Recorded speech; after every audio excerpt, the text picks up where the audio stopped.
que en estos momentos nos acompañan en el set. Víctor Andrés García Belaúnde, miembro del Comité Político de Acción Popular. Buenas noches. Y también Luis Alberto Arias, miembro del Comité Político del Partido Morado. Las buenas noches a ambos. Buenas noches. Y ponemos sobre la mesa lo que ha sucedido hace tan solo unas horas, y es que desde el Congreso de la República se dijo que se iban a hacer unas modificaciones, un proyecto de ley de modificaciones a la colaboración eficaz. Estas ya fueron enviadas al Ejecutivo. El Ejecutivo las ha rechazado, pero solo con un punto, que es el tema de los plazos, ¿no? Y les ha dicho 36 meses, un plazo improrrogable, y no 8, como era lo que decía en el proyecto. Su primera impresión. Yo, fíjense, no es mi especialidad el derecho penal, evidentemente. Yo creo que, me parece que está bien, me parece que hay que poner un plazo.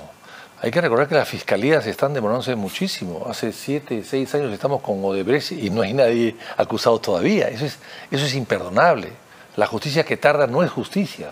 Entonces, y los fiscales se han vuelto figuretes, protagonistas, actores de televisión, analistas políticos, hacen de todo, pero no resuelven los casos, o lo resuelven a veces mal. Así que a mí me parece que tiene que haber límites para poder resolver los casos. Y me parece que, bueno, 36 meses puede ser un plazo razonable. Quizás el anterior no era tanto, pero de hecho... Claro, ¿no? Claro, de hecho me parecía una exageración a primera vista para cualquier analista de temas penales, el hecho de que haya fiscales en el país que se demoren 5, 6 y 7 años en acusar y aún así no acusen. Me parece espantosamente malo. Doctor Arias, usted, buenas noches. Buenas noches, Joana. Hay dos grandes temas que preocupan a la ciudadanía. Uno es el tema de la seguridad ciudadana y el segundo es el tema de la corrupción. Tú preguntas a cualquier ciudadano, son dos cosas que preocupan, ¿no? Entonces, para luchar contra la corrupción, desde hace muchos años se estableció estos procesos de colaboración eficaz, ¿no?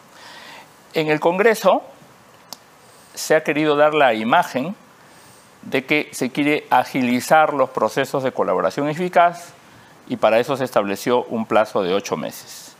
La verdadera intención era debilitar los procesos de colaboración eficaz, porque en 8 meses, en un proceso complejo, cuando estamos persiguiendo a organizaciones criminales, en 8 meses no vas a poder probar nada, ¿no? Entonces, ha habido una demanda ciudadana, ha habido opiniones de varios analistas que han señalado que ese plazo de 8 meses es en realidad inviable. Entonces, vemos con buenos ojos que el Ejecutivo en esta ocasión haya escuchado a la ciudadanía y haya observado el proyecto de ley. Eso es lo que se esperaba. Y esté, al parecer, proponiendo un plazo más razonable. Y este plazo más razonable podría ser el de 36 meses o algo más. Entonces, el fondo es que el proyecto está observado y ojalá que el Congreso, que tiene muy baja aprobación en el país, menos de 10%, ojalá que esta vez el Congreso escuche y no vaya a ser que intente aprobar por insistencia este proyecto, desoyendo la voz de la ciudadanía y también esta vez sin escuchar lo que está proponiendo el Poder Ejecutivo. Iba a ir a ese punto porque, claro, lo que sucede es que cuando el Ejecutivo retorna o hace una sugerencia o dice este cambio es solo el que debería darse, ya queda nuevamente la pelota en la cancha del Congreso de la República. Entonces, ¿podrían ser los escenarios, doctor García Belaúnde? Que se allanen. El Congreso se puede allanar perfectamente bien y se aprueba lo que dice el Ejecutivo. La otra salida es que no se allanen y que vuelve otra vez a la insistencia, lo cual me parecería un error, ¿no? La insistencia me pareció un error. Me parece que, insisto, los especialistas deben saber más que nosotros, pero quizás a 8 meses era muy poco. En otros países del mundo 8 meses es lo natural y lo normal. Pero aquí el gobierno lo ha fijado en 36, ojalá que sea 36 y no un día más, pero insisto, he sido miembro de la Comisión Lavajato en el Congreso, acabamos nuestro trabajo hace 5 años y lo entregamos todo al Poder Judicial.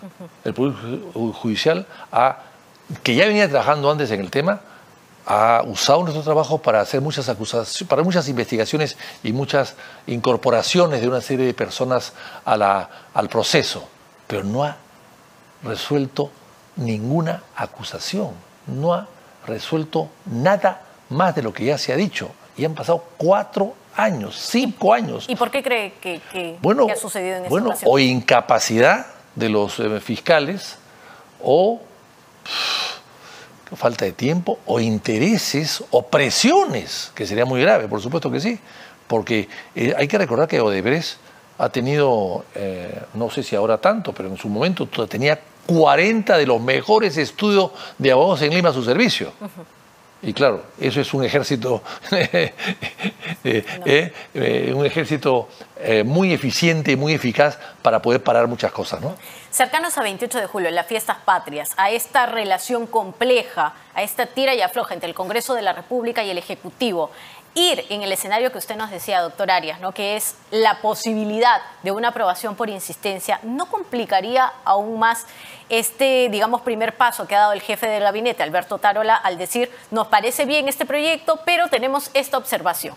No debe pasar de los 36 meses. Es decir, ¿en qué posiciones los pone a ambos poderes si es que se aprueba por insistencia?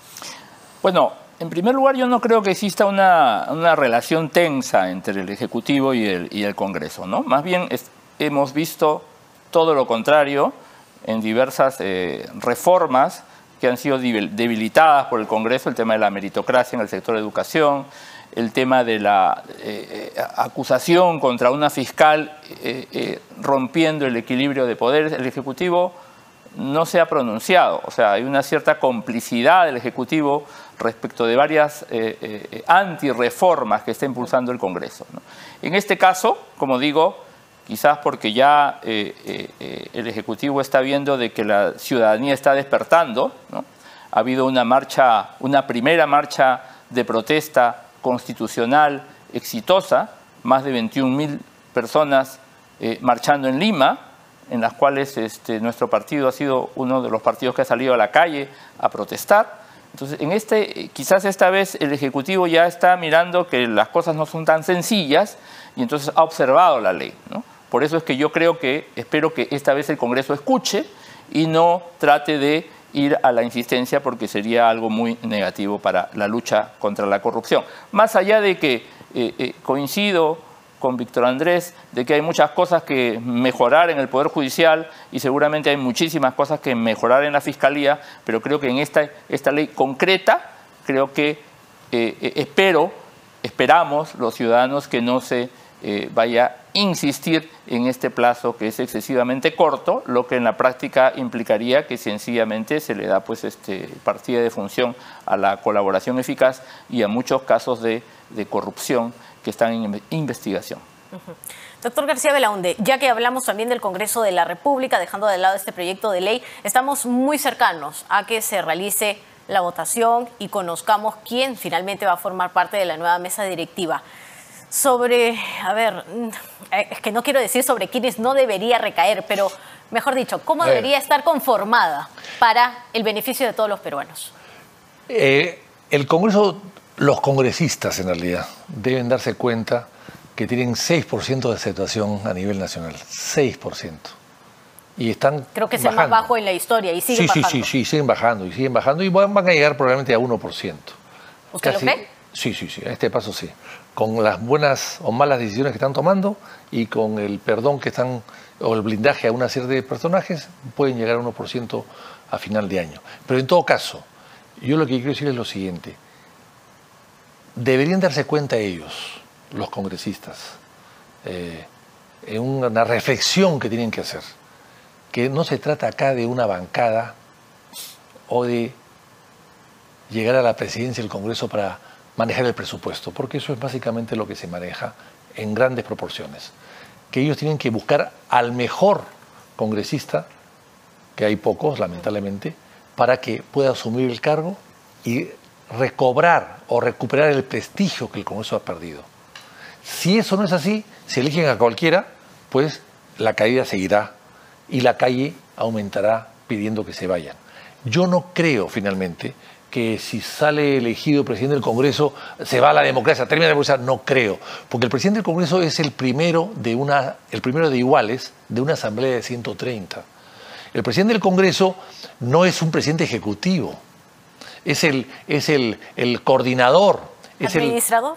No, bueno, es el titular del pliego presupuestal, pero es un speaker, es un director de debates en realidad.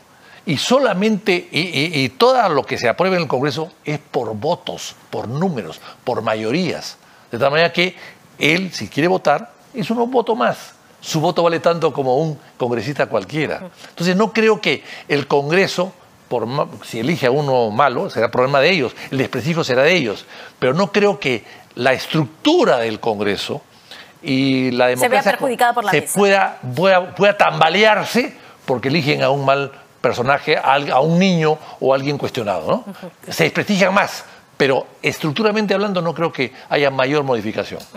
Doctor Arias, lo que acaba de decir el doctor García Belaunde es una disputa por el presupuesto en el Congreso de la República. ¿Usted también cree que esa, digamos, es la primera disputa?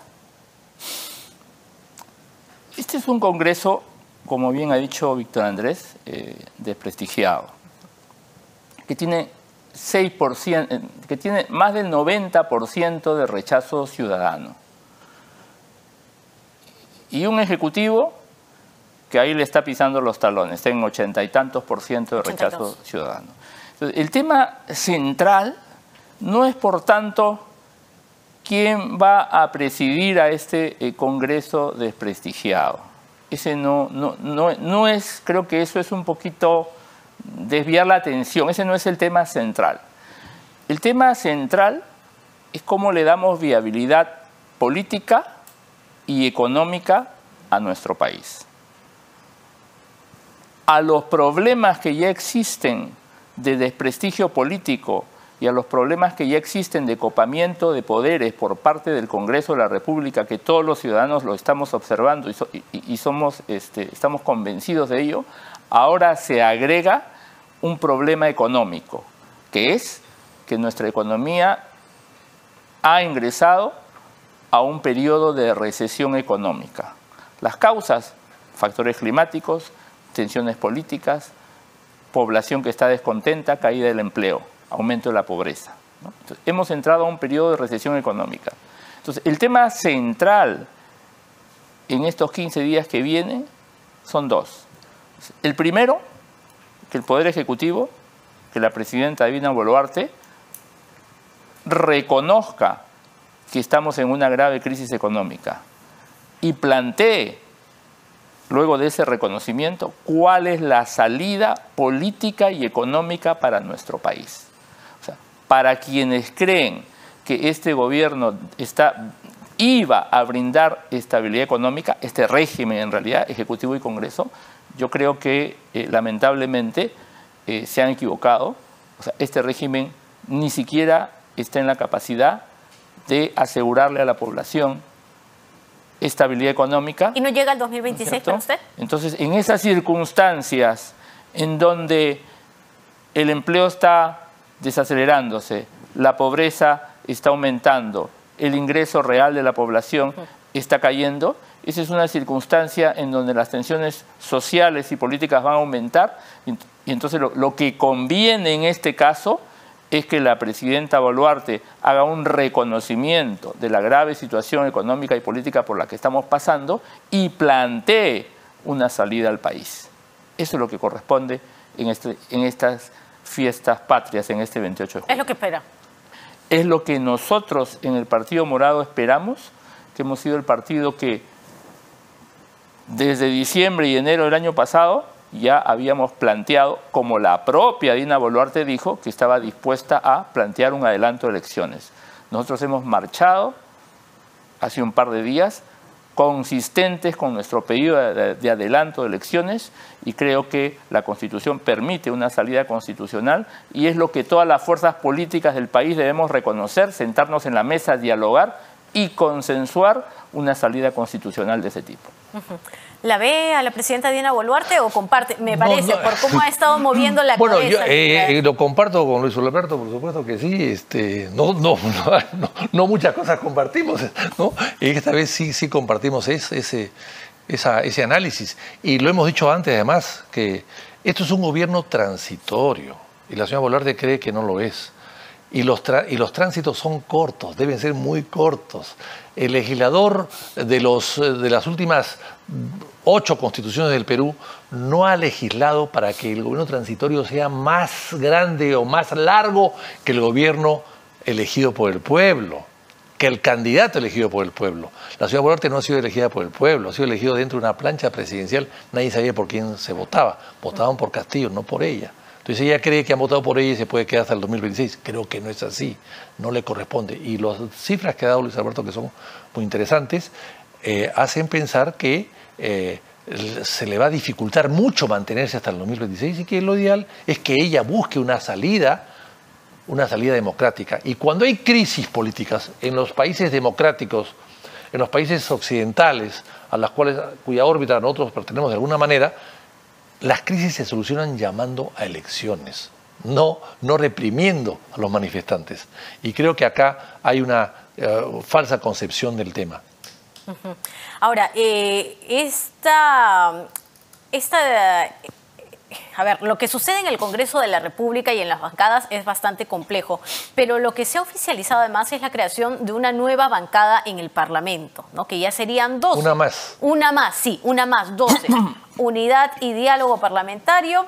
Y hay ex legisladores de Alianza para el Progreso, de Avanza País, de Fuerza Popular, de Renovación Popular y también del bloque magisterial. De inmediato, por ejemplo, Patricia Juárez ha emitido una carta diciendo que no ha aceptado la renuncia de Gustavo Cordero, por ejemplo, por no ser reglamentaria la autorización para participar en otro grupo parlamentario. Es decir, hay una serie de... quiero ser bastante clara con mis palabras, no de confusiones, pero continúan creándose bancadas. Bueno. Esto va a facilitar o va a complicar aún más lo que sucede en el Parlamento. Complica porque una cosa es ponerse de acuerdo entre 2, 3, 4 bancadas y otra cosa es ponerse de acuerdo con 12 bancadas o 13 o 14 bancadas. Pero además, estas bancadas no son bancadas de partidos, son bancadas de personas que han pasado por grupos políticos y que se unen y que no son bancadas ni siquiera unidas. Tienen que discutir entre ellos para ver qué hacen y ni siquiera a veces votan de manera colectiva, unánime, con consensos. Entonces yo creo que es un desastre. Esto es culpa del Tribunal Constitucional, que permitió que cuando sacamos nosotros una ley antitransfugismo, el Tribunal Constitucional dijo en su momento que era ilegal. Claro, ahora tú ingresas al Congreso y al día siguiente formas tu bancada. Eso es lo que no podemos querer. Eso es lo que no debemos aceptar, porque un Congreso atomizado debilita la democracia perfectamente bien y además aumenta los intereses. Cuando le preguntabas tú a Luis Alberto el tema del presupuesto, en realidad el Congreso no maneja un presupuesto que no sea el propio. Aprueba la ley de presupuesto, pero el presupuesto del Congreso lo maneja el propio Congreso, pero es muy abultado, son 900 millones de soles. Y entonces la mesa directiva sí tiene manejo del presupuesto de su propio poder del Estado y no tiene controles para eso. Entonces, ¿qué pasa? La mesa directiva se va buscando a algunas bancadas para colocar más gente. O sea, la gente, muchos llegan al Congreso creyendo que el Congreso es una agencia de empleos. Y entonces lo que quieren es la presidencia de comisiones o las presidencias de la mesa directiva para meter a gente y más gente. El Congreso tiene ya 4.800 trabajadores, 130 congresistas. Nunca ha habido una cantidad tan grande de trabajadores. Hay tantos trabajadores como el Congreso norteamericano, como el Congreso, más trabajadores que el Congreso argentino, que hay pues 500 o 400 o 300 diputados y senadores. Entonces hay que colocar algunas normas específicas para evitar límites, de alguna manera, límites para evitar el gasto corriente excesivo que le hacen daño a todo el país, por supuesto, porque la plata finalmente es de todos los peruanos. Para usted, ¿qué tanto lo complica el Parlamento estas 12 bancadas ahora? Bueno, es evidente que esto agrava la situación, agrava la canibalización de la política, agrava la fragmentación y por supuesto que a mí no me sorprende porque lamentablemente la gran mayoría de los partidos políticos están desacreditados. La gran mayoría de los políticos lo que hoy día está buscando es simplemente quedarse hasta el 2026 para cobrar la quincena. La gran mayoría de los políticos no entiende que la política es servicio al país, no entiende que la política es trabajar por el bien común.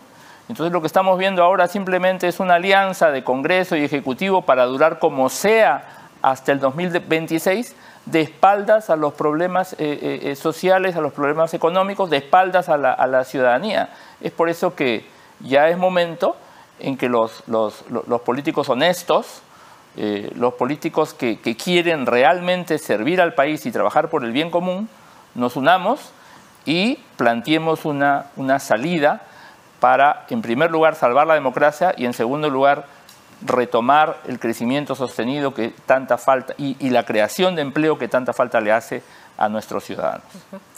Y justamente una de las personas que es elegida en el Partido Morado es Susel Paredes. Y hablo específicamente de ella porque ahora, en esta especie de unión entre Cambio Democrático y Juntos por el Perú, tenemos a Sigrid Bazán, a Guillermo Bermejo, a Isabel Cortés, a Hamlet Echevarría, Luis Roberto Camiche, Nieves Limache, a Ruth Luque, a Susel Paredes, a Edgar Raimundo y a Roberto Sánchez. Yo no voy a ser quien critique a una persona individual, sea Susel, sea el señor Málaga, me parece. Pablo y el congresista Málaga continúan como no agrupados. Flor es una persona que es militante del partido, es una persona además ampliamente reconocida por su trayectoria, ¿no? Es el tipo de políticos que estamos buscando en nuestro país. Si hay algunas personas que siguieron el camino de la fragmentación y de la canibalización, bueno, cada quien... ¿Se refiere a la congresista Susel? Como le digo, no voy a personalizar, creo que es el comportamiento mayoritario de los congresistas actuales. Lo que sí quiero decirle es que en el Partido Morado queremos hacer las cosas bien. Hemos trabajado con los jóvenes, hemos hecho un congreso de jóvenes, hemos hecho un congreso doctrinario, estamos renovando la política y queremos ser un partido que aporte al país con ideas, con propuestas, con un plan de gobierno serio, con gente honesta. En eso estamos trabajando.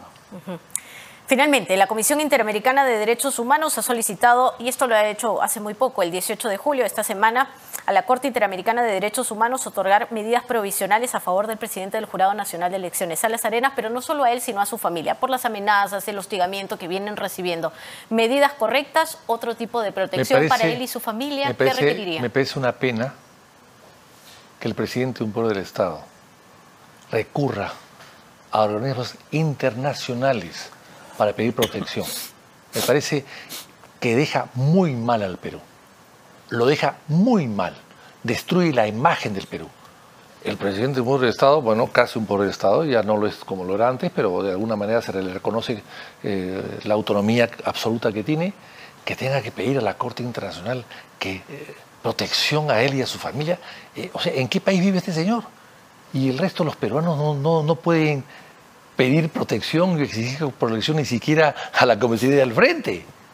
Ni siquiera. ¡Qué vergüenza! Y le voy a decir una cosa más.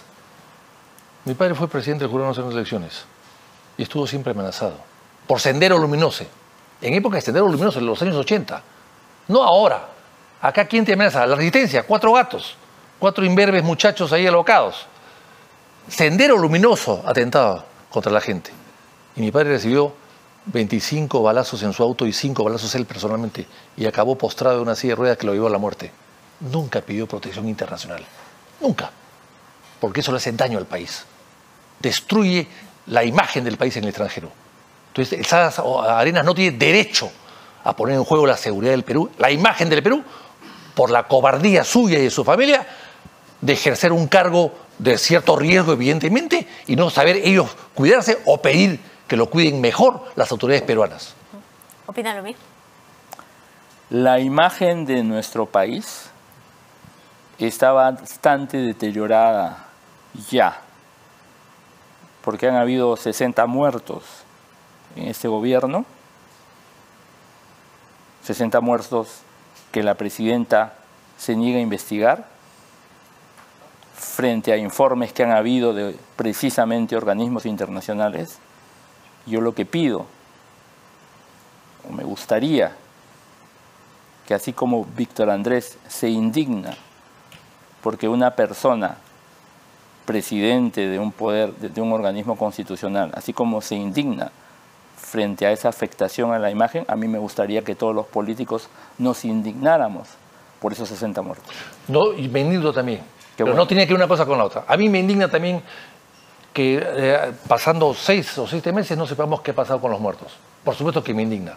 Pero me indigna mucho más que a una autoridad de nuestro país, de nuestro Estado, esté llorando, implorando protección a una entidad extranjera. Y esa entidad extranjera, además, ¿cómo sabe que acá no hay seguridad? ¿Cómo puede saber? ¿Ha venido a investigar? ¿Ha mandado una comisión investigadora a ver si el señor Sales Arenas no tiene seguridad? Yo lo veo muy seguro. Yo lo veo andando por la calle con patrullero, con circulina y con motocicletas y con 5 o 6 guardaespaldas. Una solicitud innecesaria.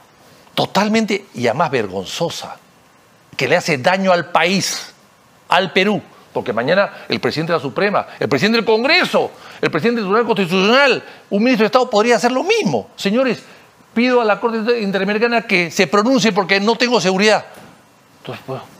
Entonces, ¿en qué país estamos? Que dejen el cargo en todo caso. Si tanto miedo tienen de ejercer un cargo de cierto riesgo, que dejen el cargo. Que tengan la valentía de dejar el cargo por sus familias, si tanto miedo tienen.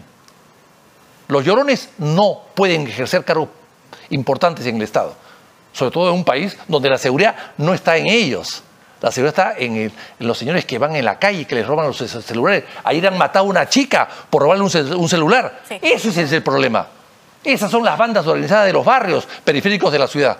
Esa señora no tiene derecho de ir entonces y pedir una seguridad. Y el señor ahora se preocupa por él. No, pues, no me parece. ¿Qué opina, señor Arias? Es decir, ¿realmente innecesario, exagerado o dentro de los ámbitos que él puede haber creído, ¿no? Creído que eran las medidas también para su familia? Yo me ratifico, todas las vidas son valiosas. Es valiosa la vida de un alto funcionario público y también es valiosa la vida de 60 personas que lamentablemente murieron y que este gobierno no nos ha dado explicación.